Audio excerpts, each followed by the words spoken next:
fiance next to me. She said, "No, don't do it. Do it 2000s. Try, Michael. Try. Get Yes, 2000s." yeah. You can do it. We can And do I it. said, We can do "Yeah, it. we can do it." And so there's the link. If you can just 5-10 euros, that would be wonderful. But we're going to close that probably in the next 12-18 hours. But listen, I'm just happy that you all came along. And Alan's up next. Alan, are you here? Yep, Give he's us here. a wave. Excellent. Yay. And Come on he's down, going to Alan. take us. Yeah, come on down. He's going to take us to his beautiful bee farm. And I think we're not going to introduce you here, Alan. Can you just bring up that portal? I think we're going to jump into it, and you're going to take us there. Is that right? Do you actually have a portal rail? I'm not sure how you want to do it. Yeah. Yep, we're all good. Great. All good. Oh, we got it. We got do you it. want- No, we have a teleporter all ready to go. Okay, cool. Yeah. So how do we get there? Do that. Are you leaving right now, or are you going to talk for a second? Well, it sounds like we want to head there first. Yeah, we can head over. Okay. Should we head over there now? I mean, it's 5 All past right. the hour. Why not? All right, turn around. Everybody turn around. Look out to the towards the beautiful window. There it is. All right, so everyone head into the teleporter and go play with bees. Play with bees. Play with bees. Remy, just turn around and go into the teleporter right there. And let's get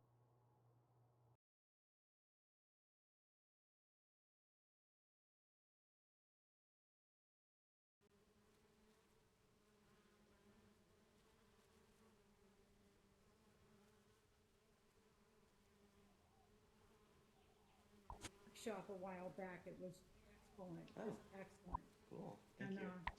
before everybody pops in, I wanted to tell you at the workshop, but I didn't get a chance. But when my brother and a friend from real life, when they first came in, we went to your Zen garden, and it was just such a magical experience. It was just wonderful. So Oh, yeah, really thank you. appreciate that. Yeah, I Thank you. appreciate it. Thanks. Yeah. Ooh. Amazing. Love the sound effects, Alan. Yeah. Did you record those bees individually to get a realistic effect? Yeah. That's probably I should have done that. Just humour me. Just say yeah. Okay, great. Yeah. Well, how many? So I think most people seem to be here. We might have a few stragglers as always. But yeah, take a look around, everyone. And I don't want to take the limelight away from you, Alan, because you created this. This is wonderful. And just kick off. Who are you? Where are you from? And what are we looking at? Yeah, sure. Yeah, so my name is Alan. I've been in alt space for actually approaching a year and a half now, probably.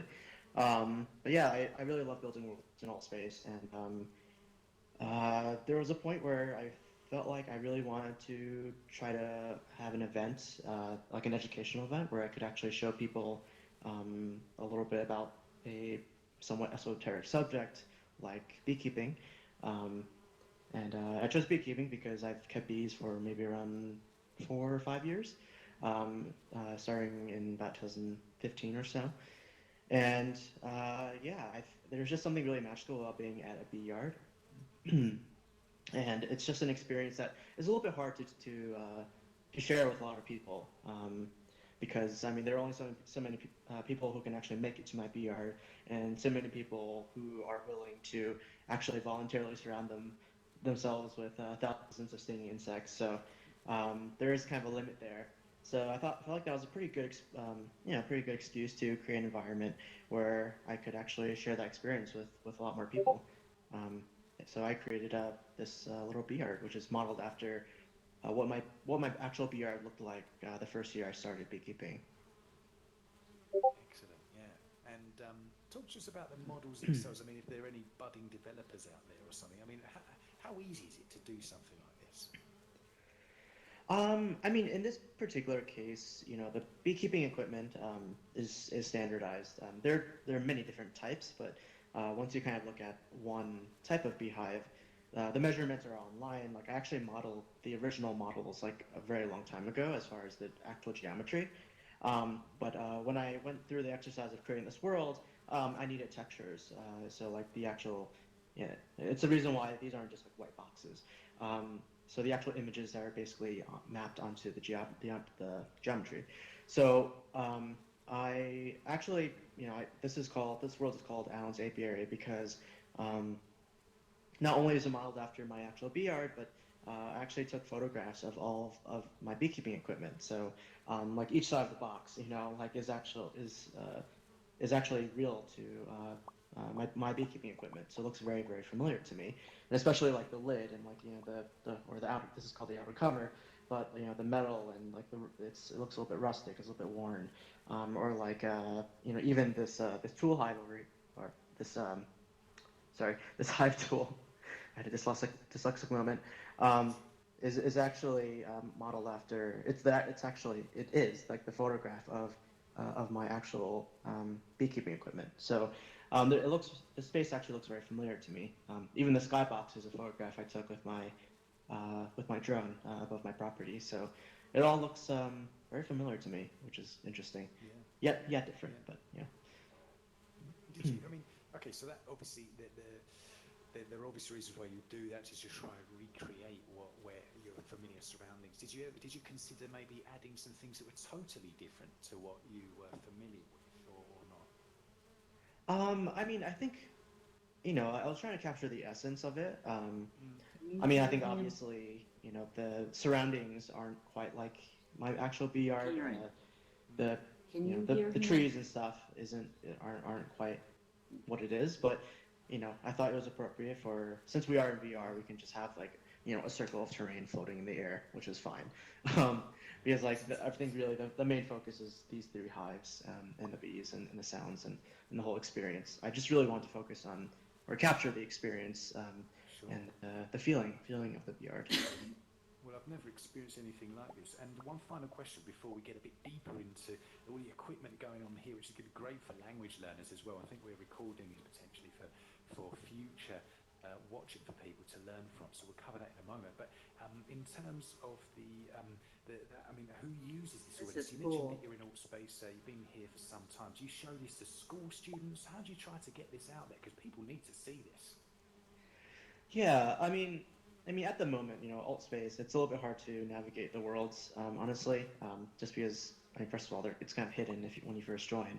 But I primarily use this for an event I have that I have sometimes called Ask a Beekeeper, and I call it like the Ask a Beekeeper workshop, and it's it's essentially like a really long Q&A, but I kind of go through an outline of beekeeping equipment, a little bit about bees and history of beekeeping of sorts, and a little bit about the process of what it's like to inspect a hive, and also extracting honey. So there's a few aspects there.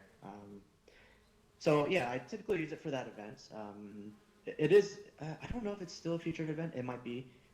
Sorry, a featured world. It might still be a featured world, and if it is, you can find it under the featured world section. But yeah, it's isn't very active, to be honest, right now. Okay, okay.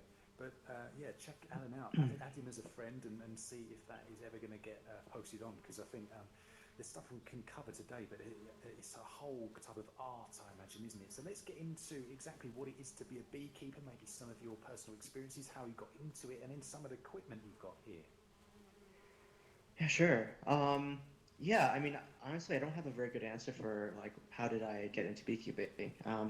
I think I've always been kind of interested in bees in general and nature and the role of honeybees in nature and things like that. Um, so, I mean, I think what draws me to bees is that it's really just like it's such an interesting topic. We actually know a lot about bees.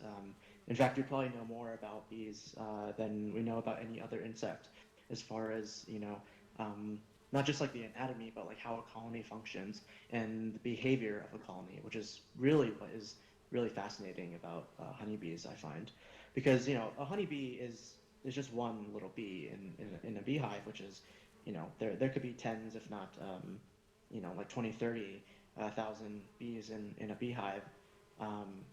So it's a superorganism. It's not just about the bee itself, but it's about how the colony collectively makes decisions, or the fact that there is a queen, one or more, potentially more queens in a beehive, and how all the work, all the workers are her daughters. So it's just really fascinating to think about that dynamic, and how how honeybees are really just, the colony is the organism.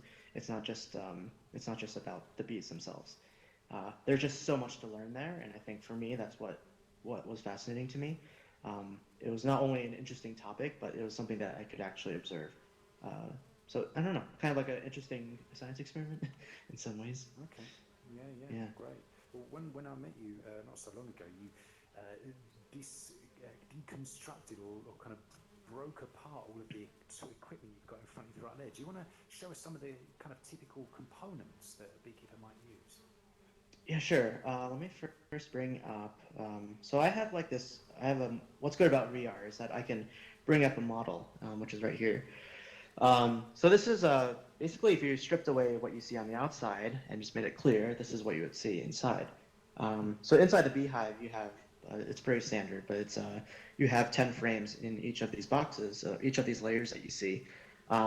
So in terms of equipment, uh, I guess this is a little bit weird to say, since it's kind of represented clear here and solid over there. But the board on the bottom is called the bottom board, which is not very surprising. But each of the boxes that represent each layer, it's basically a four-sided box without a top and a bottom. And each of those boxes is called a medium. Um, there are different sizes of boxes, so I use mediums. There are also deeps, and there are smaller ones, which there's one called a super. And there's some other sizes that, frankly, I don't quite remember because they're not used very commonly. But these are all just names of various size boxes. Each box has 10 frames, as you can kind of see, although the top one has 9 frames, and I'll get to that later. But each box has 10 frames that represent the height of that box. And that's where the bees actually kind of make their honeycomb, and that's where the queen lays her eggs, and where the pollen is stored, and where honey is stored as well. Um, that's really like the main parts of the beehive, and that's where the bees live. And the top part, and the reason why the top part has fewer frames sometimes is because the top is usually referred to as like the honey super.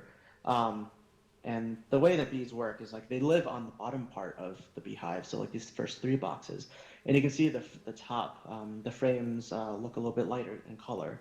So it's lighter in color because there's actually honey there. So um, the honey is just capped with like fresh wax, so it's a much whiter kind of wax color. Um, and the reason why you space them, you take one frame out, so if you go from 10 to 9, and they space them out a little bit more evenly because the bees will actually they'll actually build the honeycomb a little bit thicker on those frames, and that's what you want when you're dealing with honey. So you have one less frame to extract honey from, and it's all kind of built into those 9 frames. Um, but yeah, that's kind of like the basics of like the basic structure of a beehive as far as how bees like build within the structure. And I think this kind of demystifies like what actually goes on, because I don't think that people really understand. They could probably recognize a beehive if they kind of drove down the highway and saw one, out in the country or something. Um, but yeah, this is actually what it looks like on the inside. It's a lot. It's probably a lot busier than a lot of people expect. And when people kind of get, and sorry if I'm asking all the questions here, by the way, anyone's No, no free problem. to do this. And I think, Alan, you've got the host participation tools. Maybe you want to turn on the raise hand button so people can come to you if they have something to Yeah. say, or they can just shout. Unfortunately, since this is the world. I was just trying to megaphone you, and for some reason they haven't built in those features into a world, so I can't even megaphone you Okay. right now. But Um, yeah, but you can catch generally what I'm saying. So, I mean, if we yeah. came to, what's the time period for you to be able to stick your hand in there and take out a kind of, I don't even know the vocabulary, a kind of a piece of honey or something, ready to eat? What's the time span that a bee would need to produce all of that? Yeah, so So something to remember is, the honey and the nectar. Well, so first of all, what is honey? Honey is made from nectar, and nectar is the clear sugary liquid that bees collect from flowers. And it's actually relative. It's a sweet substance, but it's actually relatively low in sugar.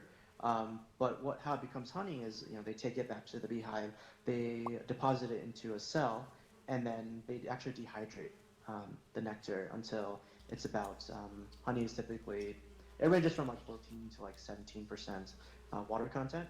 Um, and I'm sure people will give you different numbers because there's some opinions there. Um, but typically, it's around that percent for in order for it to be shelf stable. Um, but anyways, honeybees are always collecting nectar and honey. So actually, it could be just a few weeks after you install a brand new beehive, starting from scratch, basically, that you can actually find some honey in there. But that said, you probably aren't it's probably not a harvestable amount because you're just dealing with it's just because it's physically there doesn't mean that you should necessarily harvest. Typically, beekeepers will harvest. Again, we will actually harvest these top boxes, which we consider surplus honey. Bees actually do store honey in the main part of the beehive, where they raise the young and kind of quote unquote live.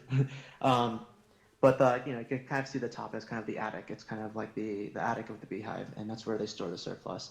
So in that case, typically, depending on where you are geographically, in terms of whether it's a warmer climate or a cooler climate, you can harvest two or potentially even more times a year, or in some cases, maybe just one time a year.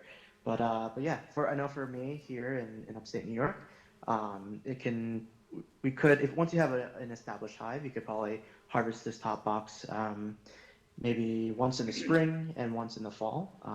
And when I say spring and fall, I actually mean really at the end of the season. I would harvest spring honey actually closer to July because at that point it's kind of done, right? It's all the nectar that they collected in in the prior weeks, and it's kind of all capped and ready to go. Usually in July. Um, but yeah, I don't remember the question, but that's Yeah. No, that was about the time spans. Yeah.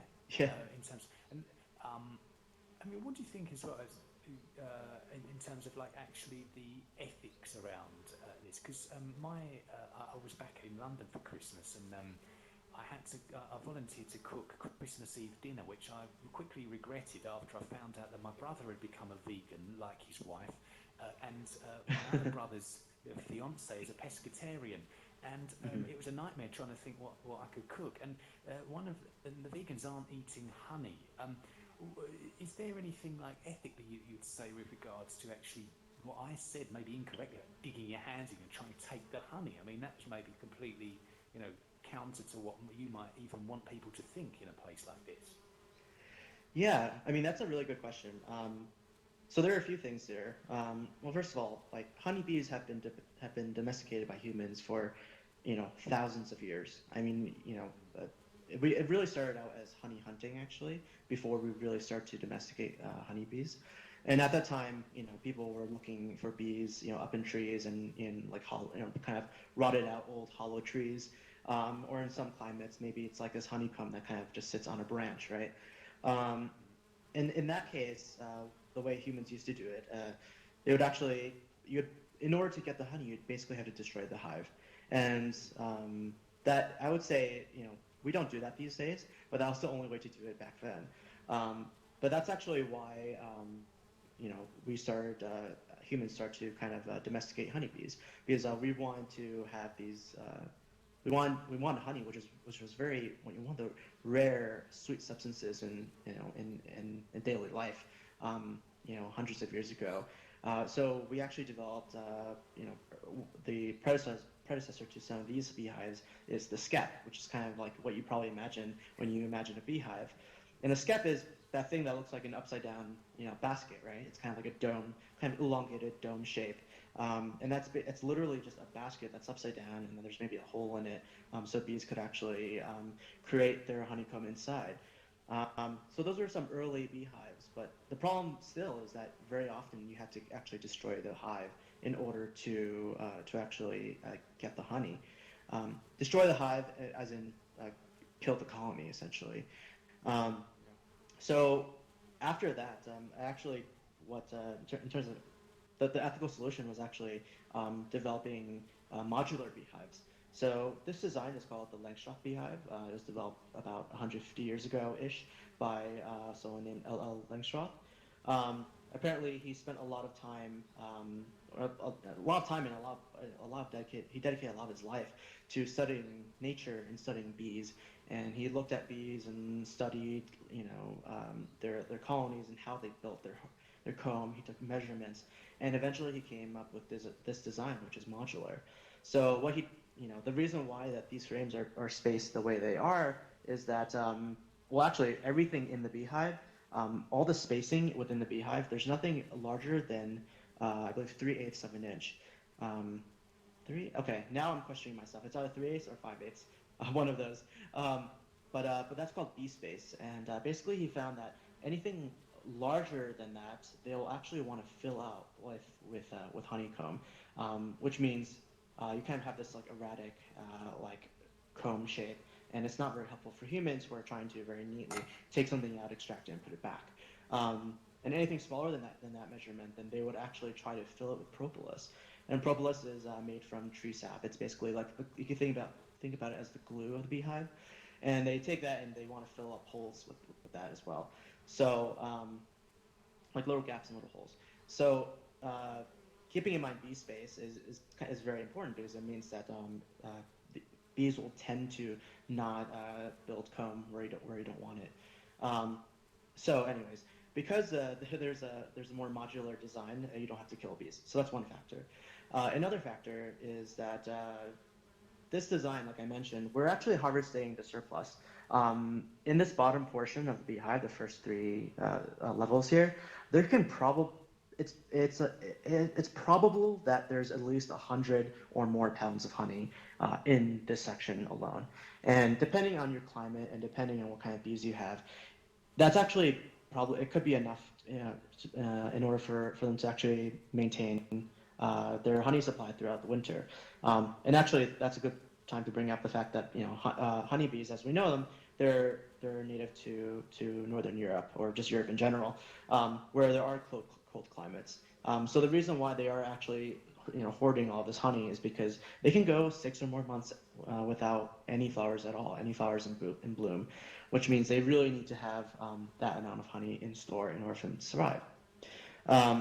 So really, depending on what climate you're in, I think, yeah, if you took all of the honey away, then yeah, they would die. But that doesn't really help you as a beekeeper either, because at least a backyard beekeeper, because you don't want your honeybees to die. But that said, that's like, those are two different factors. But the other thing is that you have to look at beekeeping as a relationship between beekeeper and bees. These days, because of various reasons, honeybees are not doing well. And that largely has to do with the actions of humans in terms of industrial farming and all these things. So, the main problem is that there's kind of like a monoculture of bees in terms of genetics, and it happens just like with crops. And honeybees are that's what like CCD is, colony collapse disorder. It's a bunch of these days it's more of a bunch of issues happening to bees. Because the genetics are too similar. So if you have one pest, then like a wax moth, for example, which is one issue, it affects all of the bees essentially. So yeah, it's very much a relationship between the beekeeper and the bees. The bees really need humans to survive these days, and that's just unfortunate. That's unfortunate, but it's true. So if you look at it that way, and considering the fact that you are only ideally, in an ideal situation, harvesting surplus honey, then really you can think about it as like, it's in some ways maybe you're actually helping nature and you're helping bees. Actually, it's interesting. There's a beekeeper in the town I'm in right now, and I believe it's a woman, but she calls her I guess she has like a small business, or at least she markets her honey, but she actually I think she calls it like the vegan beekeeper, because I believe, according to the name, she's vegan.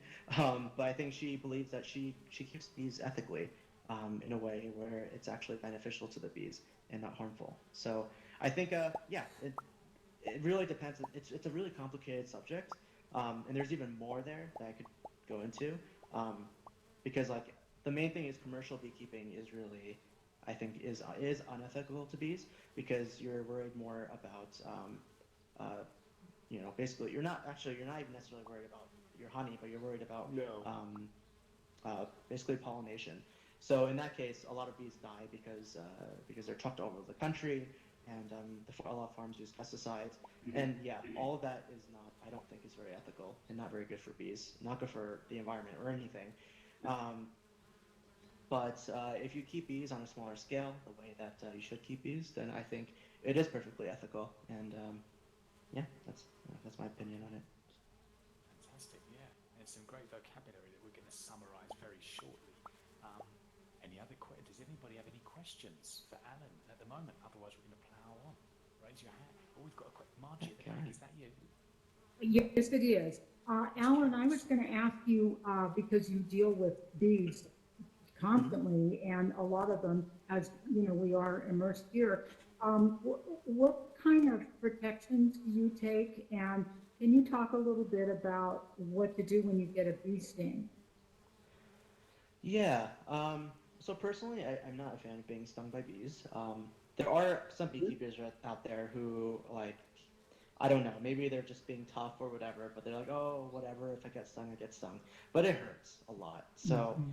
personally, I like to just, you basically, I don't put on the full suit, but most beekeepers will at least wear a jacket. So I wear a beekeeping jacket. I put on gloves, and the jacket also has a veil on it. Basically, around your waist it's elastic, and around your wrists are also elastic. And what you want to make sure that you definitely want to have, your clothes tucked under there, and make sure your gloves go over your sleeve. Um, and in terms of pants and clothing in general, actually, you do want to wear lighter colors, because they're said to have a tendency to sting darker fabrics or darker colored things. Thinking about like a bear, right? Like if you bring a fur coat into a bee yard and then start disturbing, a colony of bees, they might actually start trying to sting, that fur coat, because they're instinctually trying to attack something that's dark and furry, essentially. So you do want to make sure I have some lighter colored pants, and I have to make sure that, I'm wearing longer socks too, so the socks go over my pants, so bees can't fly into your pants. That'd be really bad. Um, so yeah, I put on this, make sure that's all set, make sure I have the suit on, make sure that all the zippers and Velcro are in place, or else you might end up with a bee inside your veil, which happened one time, which was a little bit Mm. freaky, but luckily it was okay. If you remain calm, like, it'll actually be okay. It's funny because like there are always bees on very often there are bees on your veil, and then it's a little bit hard to realize like whether they're on the inside or the outside. But you just have to remember, if you see their wings, it means they're on the inside. So that did actually happen one time. Ooh. But again, luckily I just very calmly walked away from the bee yard, took the veil off, and then the bee flew out. So just need to remain calm in those situations. Yeah. So what was the second part of your question? Well, the second part was, thank you for answering that. The second part is, a number of years ago when I was teaching, we had a beekeeper come into the classroom. I was teaching first and second grade, and he was talking about, when he got stung, and he said you just brush it off. Mm, yeah. And I wondered, if is that the case? You just brush off the stinger? I haven't. So I don't. That's one of those questions where, from beekeepers, I've never really gotten like a solid answer. It's very different from if you Google it. If you Google it, they're like, oh, like, get tweezers, or like use a credit card, or use Mhm. something and try to flick it off. But like, in reality, when you get stung, like, especially in your finger, like, or Mhm. anywhere on your hands, it just hurts so much that like you're Mm. not thinking, like, your adrenaline just starts going, right? So you're not really thinking about, well, let me just calmly go and back to the house, and like get tweezers and pluck it out. Like, the thing is, my opinion is that you want to get the stinger and more importantly the venom sac off as soon as possible. So after a bee stings you, what happens is they will die. Essentially, the bottom part of their abdomen essentially rips out of them, which is gross. But Oh. you know, basically the venom sac is attached to their stinger, and once their stinger goes into your skin, it's barbed, so it goes in but doesn't come out. Once it goes in there, the venom sac is still alive. It's still pumping venom into your skin, through the stinger into your skin. So my number one thing is get the venom sac off. You can see it's a little white thing that's hanging off of the stinger. So if you can use it in the back of your nail or something and just kind of flick it off, I would try to do that. And then honestly, deal with the stinger a little bit later. Once you get that out, because the longer it stays into you, in your skin, the more painful it'll get, the potential for swelling, and that's when issues can actually come up. So I would say get the venom sac off first, and then deal with the stinger later. It can be a little bit annoying and uncomfortable, but it could be worse. But that's just me. Yeah. Yeah. You have a question? Yes, I wanted to ask you, what is it that we can do, or is there something like we can plant in our yards or something to help the bees? Yeah, I mean, I think in general, I think it's a good idea for people to plant different types of native flowers to your region that can help the pollinators around wherever you live. Again, honeybees are actually not native. They're to many places where they're kept these days. They're kept everywhere in the world right now, but they're really native to Europe. So they're not even native to the United States or to America in general. So you actually have to think about that. It's a little bit challenging because it's like I would say definitely think about pollinators in general. So depending on where you are, just look up some native, bee friendly or pollinator friendly plants and flowers, and then just go off of that. Truthfully, I mean it's like the thing is, like, when it comes to honeybees, they're actually very economical. So like they probably won't go for a few potted plants or like a few plants in your yard, unless there aren't other sources around. They're more likely to go for like fields of goldenrod or something, or larger fields, larger quantities of flowers, because it is more economical for hundreds, if not thousands, of bees to go there, and actually go to one source where they know it's there, rather than all of these bees kind of randomly looking around in people's yards. So they actually do communicate that too, in terms of foraging and understanding, where the most economical place to forage. But that said, you should definitely think about the local pollinators, because that is equally important, I think. I admit a couple years ago I had somewhat of a breakdown, and you all can laugh, it's okay. But I was out in my backyard and I was looking at the clover and stuff, and I came inside and just started crying, and my husband said, "What's wrong?" There was no bees. Before there used to be bees everywhere, and there was no bees.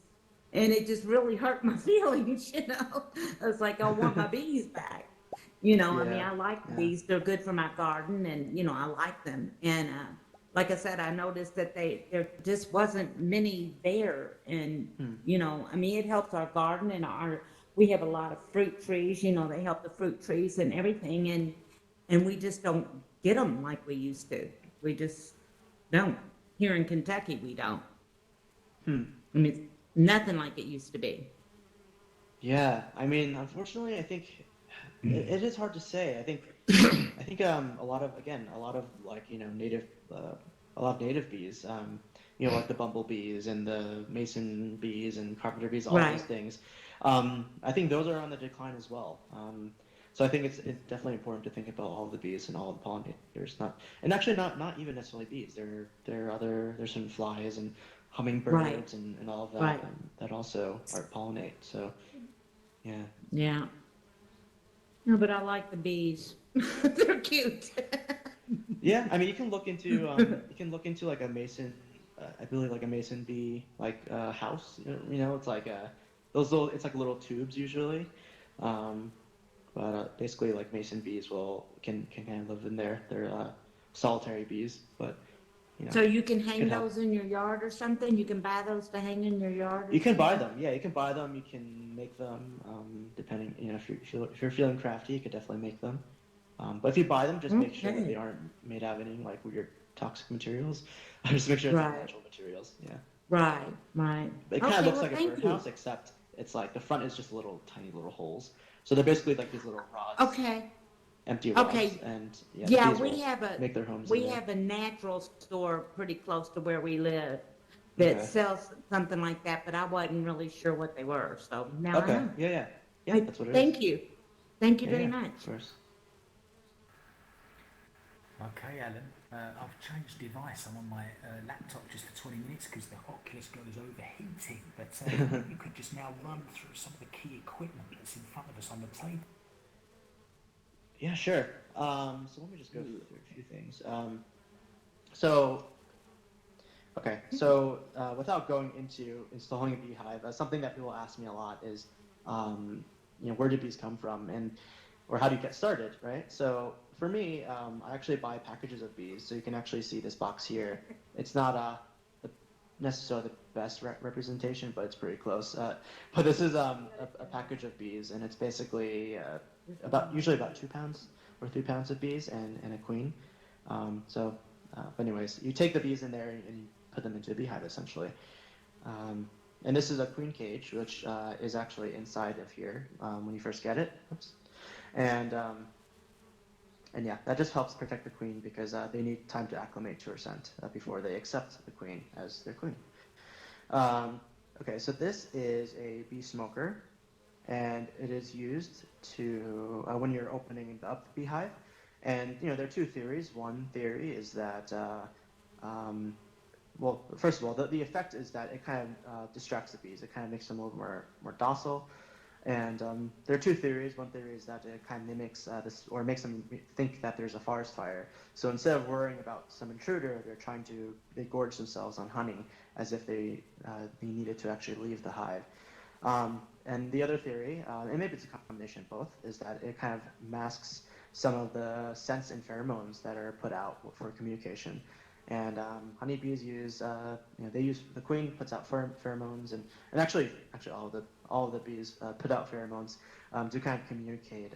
And again, it's a superorganism, so it's pretty amazing. Like you can actually hear the tone of the buzz change within like a second, and a lot of that communication happens through scent and stuff like that. So it mostly just masks the scent. This is a hive tool, and again, this is it's funny. Like this is exactly the way mine looks. Like, it even has like a little stuff on the top, on the edge of it. But this is a hive tool, and it's used to kind of pry things open. When it comes to a beehive, everything is kind of stuck together. You might look at it and be like, oh, everything is kind of just stacked one on top of the other. Won't it like fall over or something? And the answer is no. It's actually very much stuck together. And the thing that I mentioned earlier, propolis, again, that's kind of the glue of the beehive. So everything is stuck together with propolis. You really have to give it a good bang in order to take the pieces off. But I would normally kind of go like this, and I would take, this is the outer cover, I would take the outer cover off, and then I would take the inner cover off. Actually, the inner cover is very often kind of stuck on there, so I would jam the hive tool in there and kind of pry it open, and but then that would come off, and the hive tool again is handy when you want to actually pry the individual frames out, and they typically look like this when you take it out, like each individual frame. For this model, I have them kind of all grouped together. Yo, what's good? So it's easier to move around, but yeah, these are some pieces of the beehive. This is a fork also. That's a fork as well, yeah. I like to use a fork when I'm harvesting. In terms of cost as well, and like A fork? financial costs, it's Alan. I mean, it's expensive. Yeah, I mean, I would say expect to spend maybe like $200 on This is the beehives when neatest you're first world I've starting. ever seen. Yeah. Actually, I do have one more thing. if I can find it. Actually, you can go ahead. I'm just clicking through a few things to see. Yeah, so just to summarise, and hopefully you can't hear the fan too loudly in the background there, but basically just to cover some of the key vocabulary. So we use the word keep bees for anyone that's not a native English speaker. This is an English lesson as well, just to expose you to some of the key vocabulary that Alan has been talking about nature and beekeeping. So we say keep bees, obviously in the past that's I kept bees, and introduce a bee colony, or I think that's what you said, isn't it? Introduce the queen bee and some bees to the hive or the colony. Good, so we've got some keywords there. We've got the, what's the other things we said? Oh yeah, the nectar and honey as well, two important words for this subject. In terms of also, Alan, about introducing those bees to that, I mean, I guess they could be rejecting them, couldn't they? And what about disease as well? Yeah, so the first part, like, yes, the reason why the queen is kept separately in the beginning is because basically this package of bees basically on the bee farm, they just randomly, well, not randomly, but they breed bees for volume. So they might just take 2 pounds of bees from this one beehive. It's like literally on a scale, which is weird because they're flying insects. But anyways, they take bees and they put them into this box and they weigh it. And that's from one How hive. do bees walk? That's really. I can get to that later. I can get to mating later. Well, it's actually the queen bee and drones, but there's actually something called a mating yard, which is several miles away from the bee yard, and it's really interesting. But I'll get to that later if you want to stick around. Sure. When it comes to, but yeah, they can reject the queen because the queen is actually bred separately. Yeah, basically the queen is bred separately so that she has specific genetics, and then they basically just put the two together. But yeah, that's why they have to keep them separate until this colony of bees or this future colony of bees gets acclimated to this queen's scent, and that can take several days. But once that happens, then in theory it should be fine, but you never know. And what about the honey as well? Because there are different types or grades of honey. Could you talk about that a little bit? Yeah, there's a lot of confusion around honey. Excuse me as I spawn in another item. Oh, actually, speaking of honey, this is a honey extractor. This is what I was looking for. So this is a honey extractor. There's a lot of confusion around honey. Honey. What is honey made of exactly? Like exactly? So it's made out of nectar. But if you think about it, nectar is just, is like the sweet substance in flowers. And if you think about flowers, flowers are different no matter where you are. No matter like where you are, like it's going to be different. The composition of honey is going to be different. So yeah. So which flowers would have the best nectar for making honey? Yeah. So it really depends. It really depends. First of all, there's all different types of honey because it really just depends on what the nectar source is. If you go to the supermarket and you get clover honey or buckwheat honey, it's because those hives that the honey was harvested from was basically like they were probably sitting on a clover farm or on a buckwheat farm or on a orange blossom farm or whatever. That's the only way you can kind of guarantee, quote unquote, guarantee that the majority of the nectar is a part of that nectar source. And then you have wildflower honey, which is what like most backyard beekeepers would probably get because, you're not controlling where they're going. And unless you have like a farm right next door where it's all buckwheat, it's hard to really say what type of honey it actually is. So in terms of grades, I wouldn't say that it's not like maple syrup where there's different like kinds where there's like a better quality and worse quality. It really just depends on the type, and that really just depends on the source. And again, just kind of like with people say with wine, there's the idea of like terroir, and you have that same concept with honey as well because you're dealing with this natural substance that you don't really have any control over because there's just so many. You can't tell the bees to go harvest. I hate to interrupt, but I have a question. Go ahead. Yeah. Is this an event? Because you seem a little too professional to be just some random person talking about this. To interrupt, Emma. We are actually in an event right now, but we are in a world. Oh, So it's kind of okay. a combination. I think you stumbled upon the world, but while we have a little event going on. I've just been clicking whatever room has people. Excellent. Yeah. Okay. Can you? It's Anna, have at you that just received a dead question zone from in the someone, night or were where you it's talking not to me? quite at the middle of the night where everyone joins. It's not quite Oh yeah, there's someone. the middle of the asking a day either. question. Okay. Oh, sorry. Yeah, buddy, we're in the middle of a session right now. Thanks. Although his question was actually relevant, so which is cool. Anyways, yes. Um, I'm so yeah, that was actually about headed honey. out. Have a nice event. Other things, Alan, what would you say to young people who want to get involved in beekeeping as well? I mean, obviously, it might be quite dangerous to get them involved with these insects, or I don't know if you could even call them insects, creatures from the off immediately. What could you recommend for parents who might want to get their kids involved? Um, I mean, honestly, there's you don't have to necessarily, dive into keeping the insects, keeping the bees right away.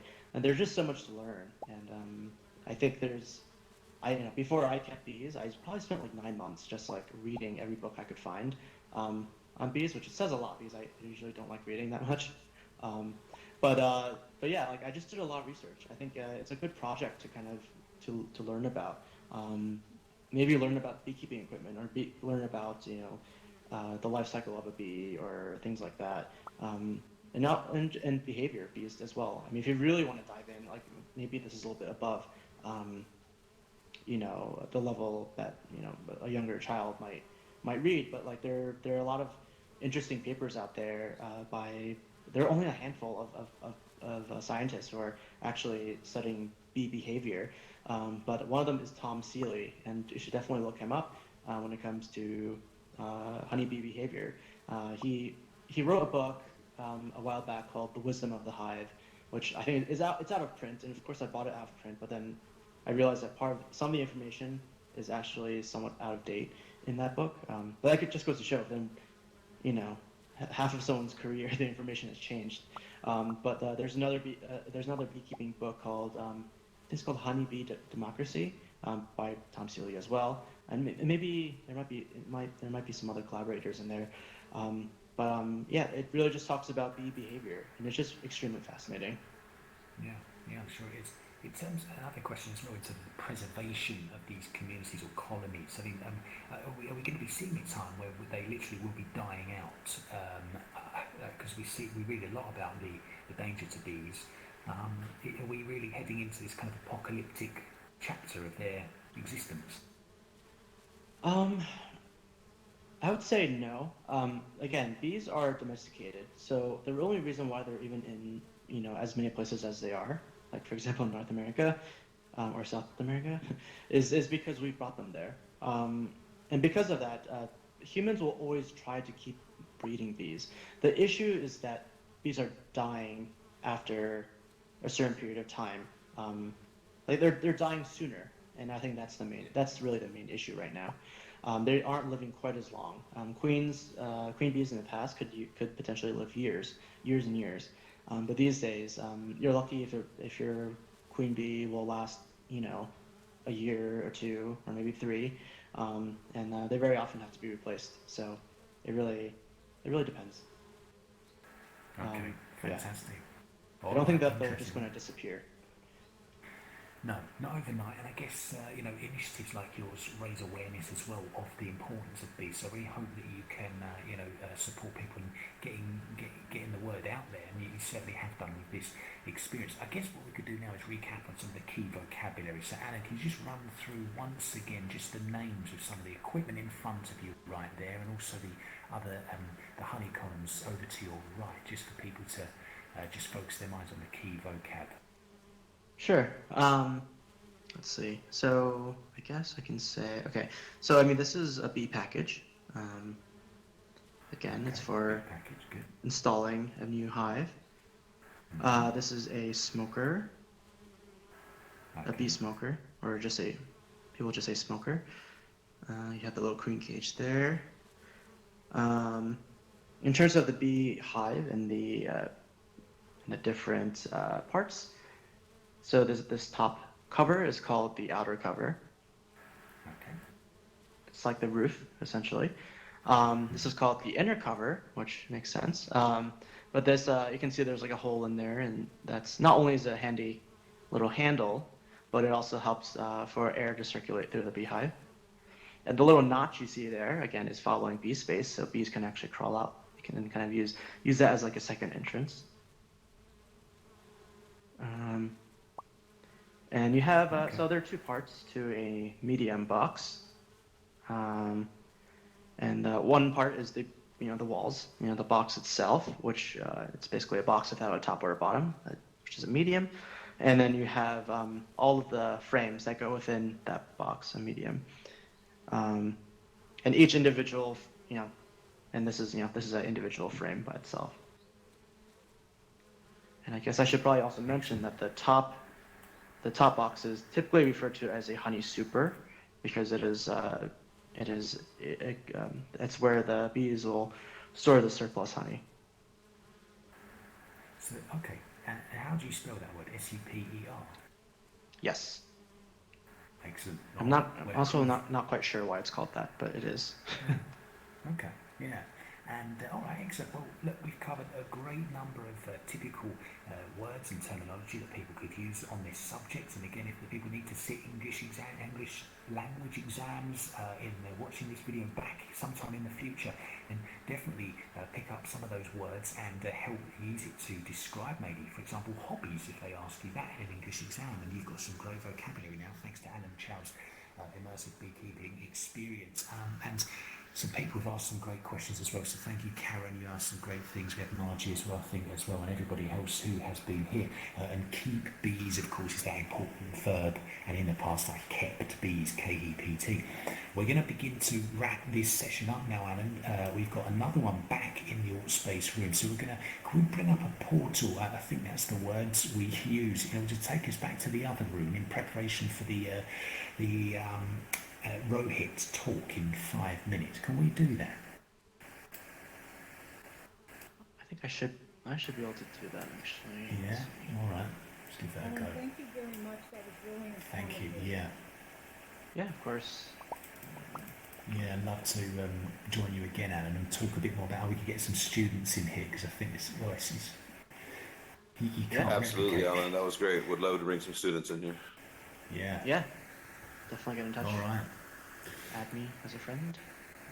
There we go. Click to join. I have the portal here open. Just want to head back to the event. Thanks very much, Alan. Cheers.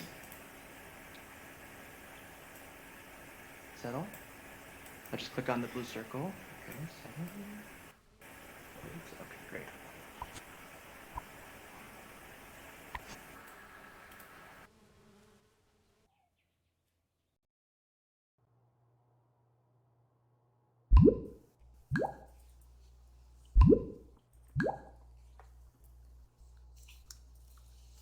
Donna, I'm going to go back in 2D, so I should probably be in